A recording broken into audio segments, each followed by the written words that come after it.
Hi, my name's Leah, and this week I'm on week 52 of my UFO challenge, and this week I'm actually in Memphis. I'm visiting my new granddaughter, but I did still find some time to squeeze in some UFO sewing. Let me show you what I got done.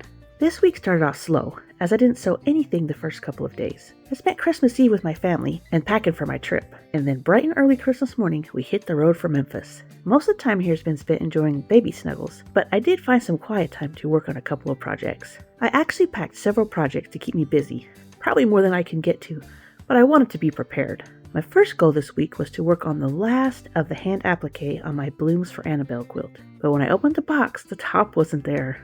I had taken it out a few months ago to work on it while I was riding back and forth to work, and I forgot to put it back in the box. So all I had in this box was leaf templates and the green fabric. I went ahead and cut out the leaves, that way I could just add them to the top when I get home. Blooms for Annabelle was the UFO project I started up again in June when I needed a hand project on my trip to Phoenix when I went to visit my son. This trip to Memphis would have been a good trip to finish it up, but getting the leaf fabric cut out is still good. And with that done, I am one step closer than I was before. With the leaves cut out, I moved on to the next bin. This one held my Nature's Winter Quilt Kit. I bought this kit in September of 2023 at the Asheville Quilt Show, and I decided this week would be a good time to cut it out. I knocked out most of the cutting in a couple of sessions, and then I put it back in its box. The only thing I had left was the green and white fabric, but I never ended up getting back to it, and with just a little bit of work on those two projects, that's how I wrapped up the last week of my UFO sewing in 2025. With everything I had going on this week, I'm glad that I was able to squeeze in a little bit of work on these two UFOs. They are both one step closer to being a finish in 2026. Overall, I had a good year, and I finished 9 of my UFOs.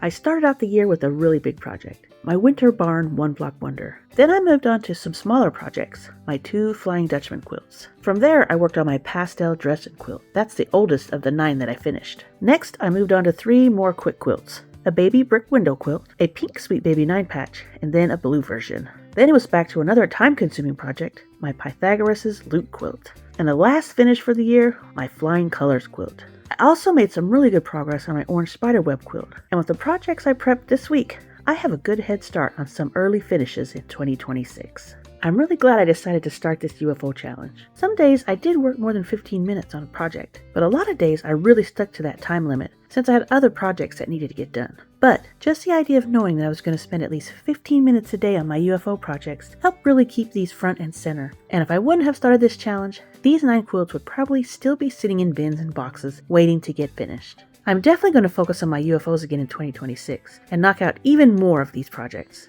But I'm not quite sure how I want to present them next year, as sometimes it doesn't look like there's a lot going on in one week, particularly with some of these bigger projects. So I thought I would ask you all, do you enjoy the weekly recaps? Or would you prefer an update once a month? Or even just a finishing video, one that shows the UFO, its history, and the finish? Let me know in the comments below. I've really enjoyed sharing my quilting journey with you this year, and I've enjoyed all your comments. It's fun to share and see what you are working on, and you've also really inspired me to keep going at it, especially some of those weeks when I was having a hard time trying to get in the sewing room, but I made it happen. Thanks so much for following along with me this year. Happy New Year, and until next time, happy sewing.